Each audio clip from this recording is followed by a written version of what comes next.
नमस्कार साथियों, स्वागत है आप सभी का आपके अपने YouTube channel mind lift academy पर। अगर आप किसी भी कॉम्पिटिटिव एग्ज़ाम्स की तैयारी कर रहे हैं तो यह सेशन आपके लिए काफ़ी हेल्पफुल होने वाला है। इस सेशन में साइंस जीके के मैं जितने भी एमसीक्यू कवर करवाने वाली हूँ वो सभी सिलेक्टेड व एग्ज़ाम ओरिएंटेड हैं। किसी न किसी कॉम्पिटिटिव एग्ज़ाम में ये सभी एमसीक्यू पूछे जा चुके हैं और पूछे जा सकते हैं। तो चलिए टाइम वेस्ट ना करते हुए आज के इस अमेजिंग से सेशन को स्टार्ट करते हैं। आज की क्लास का फर्स्ट क्वेश्चन है, आपके स्क्रीन पर ध्यान से रीड करो। क्या पूछा गया है? जीव विज्ञान का जनक किसे कहा जाता है, यानी कि फादर ऑफ बायोलॉजी। ध्यान रखना, फादर ऑफ बायोलॉजी हम अरिस्टोटल को कहते हैं। तो यहाँ पे option C is correct answer हो जाएगा। डन, चलिए आगे बढ़ते हैं। नेक्स्ट क्वेश्चन क्या पूछा गया है, ध्यान से रीड करो। बॉटनी शब्द का प्रयोग सर्वप्रथम किसने किया था? Who use the term botany first? ध्यान रखना, जो बॉटनी शब्द है उसका सर्वप्रथम प्रयोग किया था लेकमार्क और टेविरेनस ने। तो यहाँ पे option B is correct answer हो जाएगा। डन, चलिए आगे बढ़ते हैं। नेक्स्ट क्वेश्चन क्या पूछा गया है, ध्यान से रीड करो। चिकित्सा शास्त्र के जनक कौन है? Who is known as the father of medicine? ठीक है, ध्यान रखना, चिकित्सा शास्त्र के जनक है हिप्पोक्रेटस। तो यहाँ पे option A is correct answer हो जाएगा। डन, चलिए आगे बढ़ते हैं। नेक्स्ट क्वेश्चन क्या पूछा गया है, ध्यान से रीड करो। Who is known as the father of botany? क्या पूछा गया है कि वनस्पति विज्ञान का जनक किसे कहा जाता है? ठीक है, तो ध्यान रखना, वनस्पति विज्ञान के जनक हैं थियोफ्रास्टस। ठीक है, तो यहाँ पे option A is correct answer हो जाएगा। डन, चलिए आगे बढ़ते हैं। नेक्स्ट क्वेश्चन क्या पूछा गया है, ध्यान से रीड करो। अनुवांशिकी का जनक कौन है? Who is the father of genetics? ध्यान रखना, अनुवांशिकी के जनक हैं जे मेंडल। ठीक है, जे मेंडल। तो यहाँ पे option B is correct answer हो जाएगा। डन, चलिए आगे बढ़ते हैं। नेक्स्ट क्वेश्चन क्या पूछा गया है, ध्यान से रीड करो। मेंडल ने किस पौधे पर प्रयोग किया था, यानी कि जब मेंडल ने अपना एक्सपेरिमेंट किया था तो वह कौन सा प्लांट था? ध्यान रखना, मेंडल ने अपने एक्सपेरिमेंट पी प्लांट पर किया था, यानी कि मटर के पौधे पर किया था। ठीक है, डन, तो चलिए आगे बढ़ते हैं। यहाँ पे option B is correct answer हो जाएगा। नेक्स्ट क्वेश्चन क्या पूछा गया है, ध्यान से रीड करो। जीन शब्द का प्रयोग सर्वप्रथम किसने किया था? Who coined the term gene? ठीक है, ध्यान रखना, जीन शब्द का सर्वप्रथम प्रयोग किया था जॉनसन ने। ठीक है, किसने किया था? जॉनसन ने। तो यहाँ पे option C is correct answer हो जाएगा। डन, चलिए आगे बढ़ते हैं। नेक्स्ट क्वेश्चन क्या पूछा गया है, ध्यान से रीड करो। एक जीन एक एंजाइम सिद्धांत किसने दिया था? Who proposed the one gene one enzyme theory? ध्यान रखना, एक जीन एक एंजाइम सिद्धांत विडल और टैटम ने दिया था। किसने दिया था? विडल और टैटम ने। ठीक है, टैटम ने। तो यहाँ पे option A is correct answer हो जाएगा। डन, चलिए आगे बढ़ते हैं। नेक्स्ट क्वेश्चन क्या पूछा गया है, हीमोग्लोबिन में कौन सा तत्व पाया जाता है? Which element is formed in haemoglobin? ध्यान रखना, हीमोग्लोबिन में क्या पाया जाता है? आयरन पाया जाता है। ठीक है, ध्यान रखना, यहाँ पे option C is correct answer हो जाएगा। डन, चलिए आगे बढ़ते हैं। अगर सेशन पसंद आए तो ज़रूर चैनल को सब्सक्राइब करके वीडियो को लाइक करके अपने फ्रेंड्स के साथ ज़रूर शेयर करें। यह सेशन आपके लिए काफ़ी हेल्पफुल होने वाला है। नेक्स्ट क्वेश्चन क्या पूछा गया है, मानव खून का रंग लाल क्यों होता है? Why is human blood red in colour? किसके कारण होता है? ध्यान रखना, ह्यूमन ब्लड रेड होता है वो ड्यू टू हीमोग्लोबिन। ठीक है, हीमोग्लोबिन के कारण। तो यहाँ पे option C is correct answer हो जाएगा। डन, चलिए आगे बढ़ते हैं। नेक्स्ट क्वेश्चन क्या पूछा गया है, ध्यान से रीड करो। रक्त का थक्का नहीं जमता किस रोग में? In which disease does blood not clot? ध्यान रखना, रक्त का थक्का हीमोफीलिया में नहीं जमता। ठीक है, तो यहाँ पे option C is correct answer हो जाएगा। डन, चलिए आगे बढ़ते हैं। नेक्स्ट क्वेश्चन क्या पूछा गया है, प्राकृतिक वर्ण सिद्धांत किसने दिया था? Who proposed the theory of natural selection? ध्यान रखना, जो नेचुरल सिलेक्शन है उसकी थ्योरी डार्विन ने दी थी। किसने दी थी? डार्विन ने। तो यहाँ पे option A is correct answer हो जाएगा। डन, चलिए आगे बढ़ते हैं। नेक्स्ट क्वेश्चन क्या पूछा गया, ध्यान से रीड करो। उत्परिवर्तन सिद्धांत किसने दिया था? Who gave the mutation theory. ठीक है, क्या? Who gave the mutation theory. ध्यान रखना, जो म्यूटेशन थ्योरी है वो ह्यूगो डिब्रेज ने दी थी। किसने दी थी? ह्यूगो डिब्रेज ने। तो यहाँ पे option B is correct answer हो जाएगा। डन। चलिए आगे बढ़ते हैं। नेक्स्ट क्वेश्चन क्या पूछा गया, ध्यान से रीड करो। E बराबर mc², यह समीकरण किसने दिया था? Who proposed the equation E बराबर mc²। ध्यान रखना, यह इक्वेशन दी थी आइंस्टीन ने। किसने दी थी? आइंस्टीन ने। तो यहाँ पे option B is correct answer हो जाएगा। डन। चलिए आगे बढ़ते हैं। नेक्स्ट क्वेश्चन क्या पूछा गया है, ध्यान से रीड करो। एक जीन एक एंजाइम सिद्धांत किसने प्रतिपादित किया था? Who proposed the one gene one enzyme theory. ये रिपीट क्वेश्चन है लेकिन कोई नहीं, इसका करेक्ट आंसर है विडल और टैटम। ठीक है, तो यहाँ पे option B is correct answer हो जाएगा। अगर सेशन पसंद आ रहा है तो ज़रूर से चैनल को सब्सक्राइब करके वीडियो को लाइक ज़रूर करें। यहाँ पे कम टाइम में बहुत सारे क्वेश्चन कवर हो रहे हैं। नेक्स्ट क्वेश्चन क्या पूछा गया है, शरीर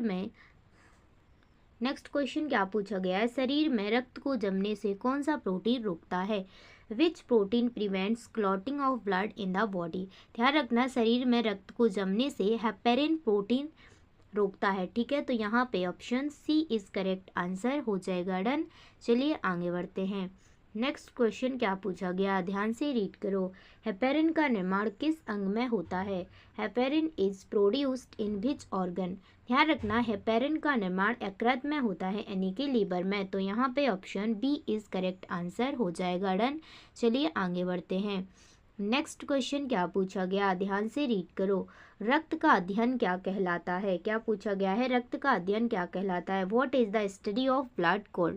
ध्यान रखना, रक्त के अध्ययन को हम हेमेटोलॉजी कहते हैं। क्या कहते हैं? हेमेटोलॉजी। तो यहाँ पे option C is correct answer हो जाएगा। डन। चलिए आगे बढ़ते हैं। नेक्स्ट क्वेश्चन क्या पूछा गया, ध्यान से रीड करो। क्या पूछा गया, रक्त का तरल भाग क्या कहलाता है?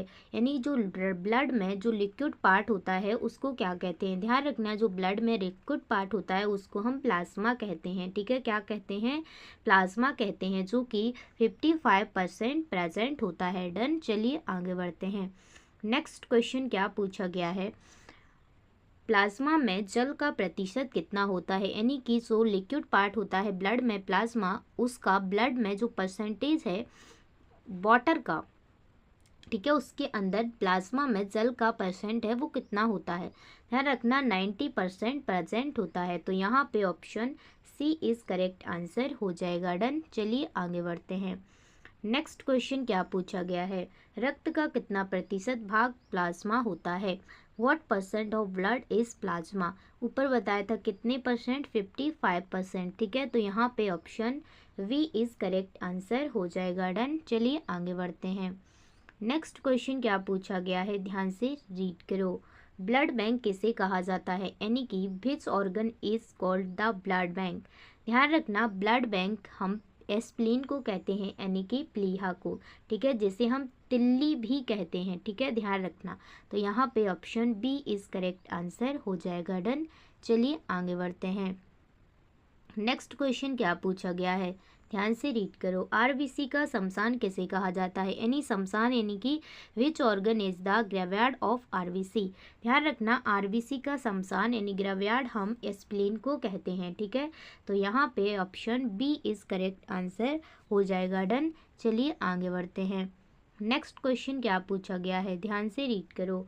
ब्लड बैंक में रक्त को किस तापमान पर रखा जाता है? यानी कि जब हम ब्लड को ब्लड बैंक में रखते हैं तो उसका कितना टेम्परेचर होना चाहिए जिससे कि वो सही रहे, सेफ रहे, खराब ना हो। At what temperature is blood stored in a blood bank. ध्यान रखना, उसको हम 40 डिग्री फ़ारेनहाइट पर रखते हैं। तो यहाँ पे option C is correct answer हो जाएगा। डन। चलिए आगे बढ़ते हैं। नेक्स्ट क्वेश्चन क्या पूछा गया, ध्यान से रीड करो। सर्वदाता रक्त समूह कौन सा है? Which blood group is the universal donor. ध्यान रखना जो यूनिवर्सल डोनर है वो है ओ, ठीक है, क्या है ओ, तो यहाँ पे option D is correct answer हो जाएगा। डन, चलिए आगे बढ़ते हैं।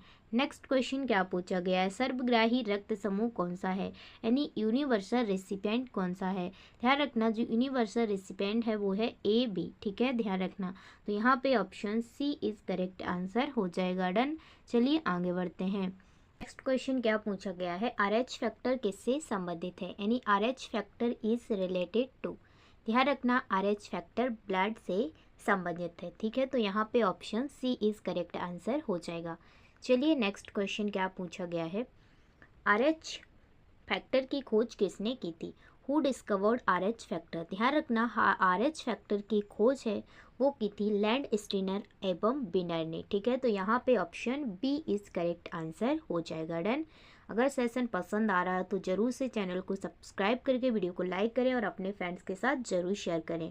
नेक्स्ट क्वेश्चन है, रक्तचाप को नियंत्रित करने वाली ग्रंथि कौन सी है, विच ग्लैंड कंट्रोल्स ब्लड प्रेशर। ध्यान रखना वो ग्रंथि है एड्रिनल, ठीक है, तो यहाँ पे option C is correct answer हो जाएगा। डन, चलिए आगे बढ़ते हैं। नेक्स्ट क्वेश्चन क्या पूछा गया है, रक्त को शुद्ध करने वाला अंग कौन सा है। यहाँ पे पूछा गया है कि ब्लड को जो प्यूरिफाइज करता है वो ऑर्गन कौन सा है। ध्यान रखना वो है किडनी, क्या है, किडनी, तो यहाँ पे option B is correct answer हो जाएगा। डन, चलिए आगे बढ़ते हैं। नेक्स्ट क्वेश्चन क्या पूछा गया है, ध्यान से रीड करो, रक्त शुद्धिकरण की प्रक्रिया को क्या कहते हैं, what is the process of blood purification called. ध्यान रखना रक्त शुद्धिकरण की प्रक्रिया को हम क्या कहते हैं, डायलाइसिस कहते हैं, ठीक है, क्या कहते हैं, डायलाइसिस, तो यहाँ पे option B is correct answer हो जाएगा। डन, चलिए आगे बढ़ते हैं। नेक्स्ट क्वेश्चन क्या पूछा गया है, मूत्र का निर्माण किस अंग में होता है, यानी कि urine is formed in which organ. ध्यान रखना जो यूरिन है उसका फॉर्मेशन किडनी, ठीक है, कहाँ, किडनी, तो यहाँ पे option C is correct answer हो जाएगा। डन, चलिए आगे बढ़ते हैं। नेक्स्ट क्वेश्चन क्या पूछा गया है, ध्यान से रीड करो, एक वृक्क का औसतन भार कितना होता है, यानी एवरेज वेट पूछा गया है किडनी का, वो कितना होता है। ध्यान रखना बच्चा एवरेज वेट होता है 150 ग्राम, ठीक है, तो यहाँ पे option C is correct answer हो जाएगा। डन, चलिए आगे बढ़ते हैं। नेक्स्ट क्वेश्चन क्या पूछा गया है, मानव गुर्दे में बनने वाली पथरी प्रायः किससे बनी होती है। ध्यान रखना जो किडनी में स्टोन बनती है वो किससे बनी होती है, kidney stone are usually made of. ध्यान रखना वो बनी होती है कैल्शियम ऑक्सलेट से, किससे, कैल्शियम ऑक्सलेट से, तो यहाँ पे option A is correct answer हो जाएगा। डन, चलिए आगे बढ़ते हैं। नेक्स्ट क्वेश्चन क्या पूछा गया है, रक्त का पीएच मान कितना होता है, what is the pH value of blood. ध्यान रखना रक्त का पीएच मान होता है 7.4, ठीक है, यहाँ पे, तो यहाँ पे option C is correct answer हो जाएगा। डन, चलिए आगे बढ़ते हैं। नेक्स्ट क्वेश्चन क्या पूछा गया है, रक्त मापने वाला यंत्र क्या है, यानी कि जिससे हम बीपी को मेजर करते हैं उस इंस्ट्रूमेंट को क्या कहते हैं। ध्यान रखना उसे कहते हैं हम स्फेग्नोमैनोमीटर, क्या कहते हैं, स्फेग्नोमैनोमीटर, ठीक है, तो यहाँ पे option C is correct answer हो जाएगा। डन, चलिए आगे बढ़ते हैं। नेक्स्ट क्वेश्चन क्या पूछा गया है, रक्त परिसंचरण तंत्र का अध्ययन सबसे पहले किसने किया था, who first studied the circulatory system, यानी कि सर्कुलेटरी सिस्टम का पहली बार अध्ययन किसने किया था। ध्यान रखना वो किया था विलियम हार्वे ने, किसने, विलियम हार्वे ने, तो यहाँ पे option B is correct answer हो जाएगा। डन, चलिए आगे बढ़ते हैं। नेक्स्ट क्वेश्चन क्या पूछा गया है, हृदय की धड़कन को नियंत्रित करने वाला भाग क्या कहलाता है, what control the heart beat. ध्यान रखना उस भाग को कहते हैं एस ए नोड, ठीक है, ऐसे नोड या फिर पेस मेकर, ठीक है, तो यहाँ पे option B is correct answer हो जाएगा। डन, चलिए आगे बढ़ते हैं। नेक्स्ट क्वेश्चन क्या पूछा गया है, पित्त का रंग कैसा होता है, what is the colour of while. ध्यान रखना पित्त का रंग होता है येलो ग्रीन, क्या होता है, येलो ग्रीन, ठीक है, तो यहाँ पे option B is correct answer हो जाएगा। डन, चलिए आगे बढ़ते हैं। नेक्स्ट क्वेश्चन क्या पूछा गया है, ध्यान से रीड करो, पित्त का पीएच मान क्या होता है, what is the pH of while. ध्यान रखना पित्त का पीएच मान होता है 7.7, तो यहाँ पे option C is correct answer हो जाएगा। डन, चलिए आगे बढ़ते हैं। नेक्स्ट क्वेश्चन क्या पूछा गया है, पित्त का निर्माण कौन करता है? Which organ secrets bile? ध्यान रखना, पित्त का निर्माण करता है लीवर। कौन करता है? लिवर। तो यहाँ पे option B is correct answer हो जाएगा। डन। चलिए आगे बढ़ते हैं। नेक्स्ट क्वेश्चन क्या पूछा गया है, पित्त संग्रहित कहाँ होता है? Where is bile stored? ध्यान रखना, पित्त स्टोर्ड होता है वो होता है गॉल ब्लैडर में। ठीक है, कहाँ? गॉल ब्लैडर में। तो यहाँ पे option C is correct answer हो जाएगा। डन। चलिए आगे बढ़ते हैं। नेक्स्ट क्वेश्चन क्या पूछा गया है, विटामिन ए का भंडारण शरीर में कहाँ होता है? Where is vitamin A stored in the body? ध्यान रखना, विटामिन ए का स्टोर्ड होता है लीवर में। कहाँ होता है? लिवर में। तो यहाँ पे option B is correct answer हो जाएगा। डन। चलिए आगे बढ़ते हैं। नेक्स्ट क्वेश्चन क्या पूछा गया है, हाइड्रोफोबिया किसके काटने से होता है? Hydrophobia is caused by the bite of which animal?